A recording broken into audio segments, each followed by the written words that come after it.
माननीय आमदार साहेबांचा सत्कार आणि सुनबाई कृतज्ञ सोहळा असा हा आगळा वेगळा कार्यक्रम।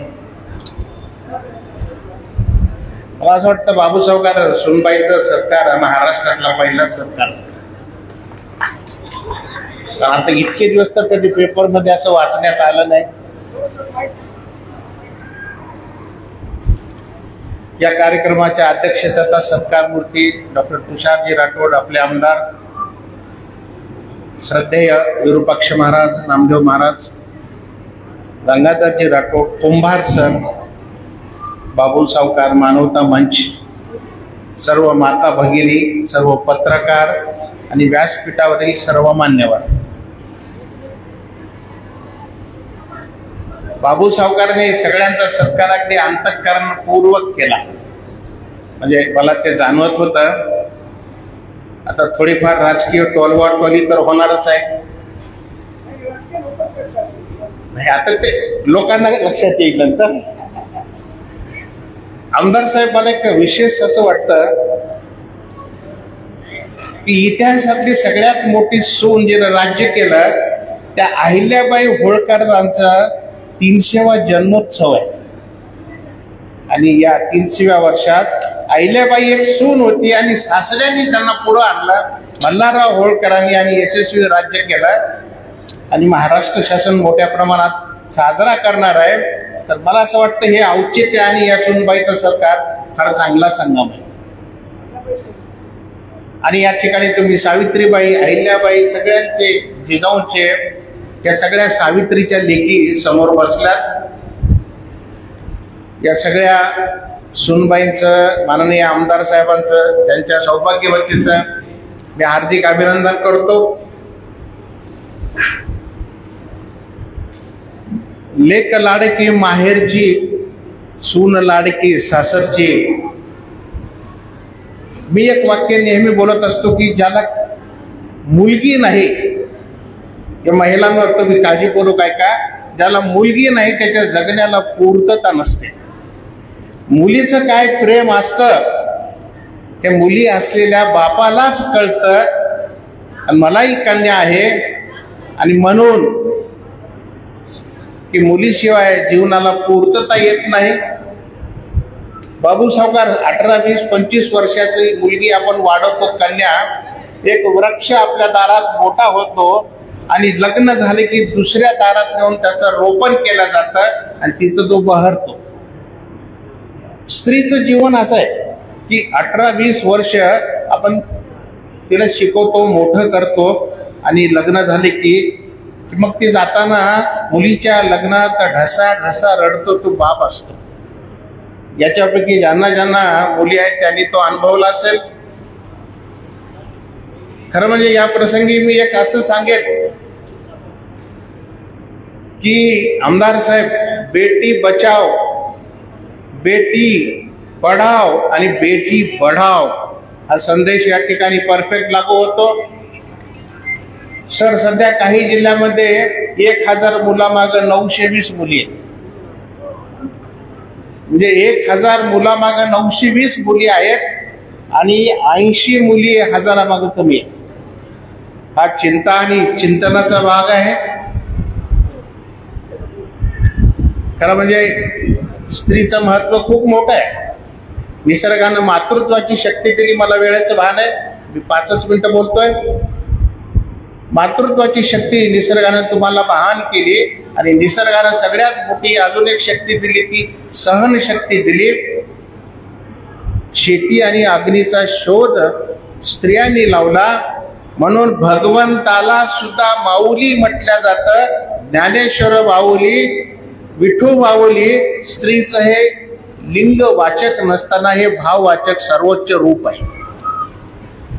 आपली आदर्श कुटुंब व्यवस्था ही जगातली सगळ्यात आदर्श व्यवस्था आहे।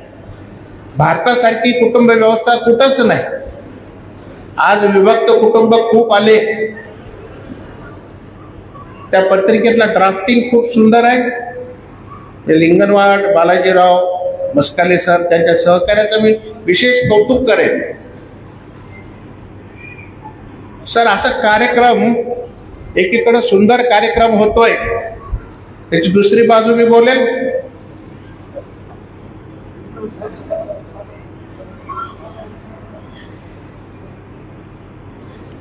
तुम्हाला एक शब्द सांगतो मी, जेवढे जेवढे स्त्रीवाचक शब्द आहेत त्यात पुरुषवाचक शब्द दडलेला आहे. आमदार साहेब, वुमन मध्ये मॅन आहे, सी मध्ये ही आहे, मॅडम मध्ये ऍडम आहे, मिसेस मध्ये मिस्टर आहे. तुम्ही पहा, स्त्रीवाचक शब्दामध्ये पुरुषवाचक दडलेला आहे, त्यामुळे पुरुषाचं अस्तित्व आपोआपच स्त्रीमध्ये दडलेलं आहे. हे अगदी अगदी सगळं दिसतं भाषेमध्ये. आणि आज या सुना तुम्ही निवडल्यात तर तुम्ही सासू सासऱ्यांची सेवा करतात, तुम्ही आदर्श सुना आहात, म्हणून मी तुमच्याबद्दल तुमचं अभिनंदन कौतुक करतो. एकीकडे आदर्श सुनाचा सत्कार करतोय, सर दुसरीकडे वृद्धाश्रम वाढायले. ही चिंतेची बाब आहे बरं का. मी नांदेडला बऱ्याच ठिकाणी जातो.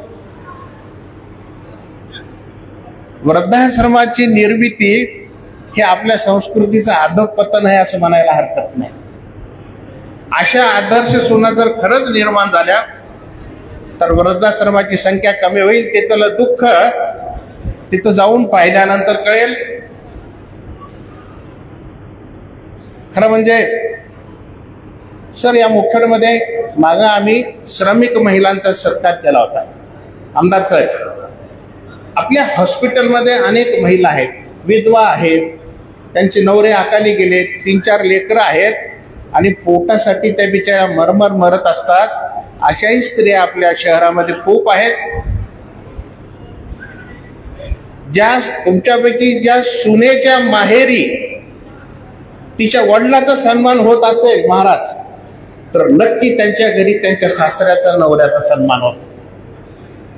यांच्या माहेरी यांच्या वडिलाचा होत असेल तर यांच्या घरी सासऱ्याचा नवऱ्याचा सन्मान हा होणारच. कारण ते संस्कार पुढे आलेले आहेत. खूप स्त्रिया आहेत.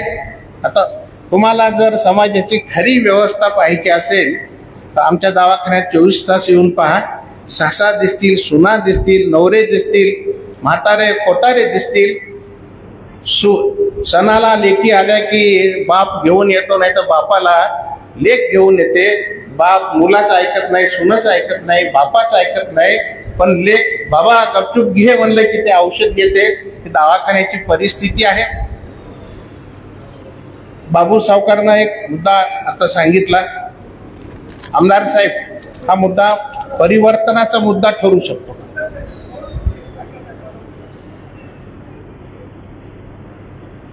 परिवर्तनाचा मुद्दा आहे बरं का आहे की आपल्या समाजामध्ये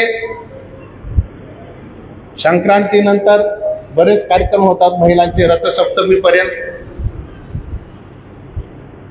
पण किती विधवा आणि परित्यक्ता महिलांना सन्मान मिळतो, हा खरंच गंभीर बाब आहे. तर परित्यक्ता आणि विधवा महिलांना हा जर सन्मान द्यायला गेला, सावित्रीचं कार्य खऱ्या अर्थानं तिथं पूर्ण होईल.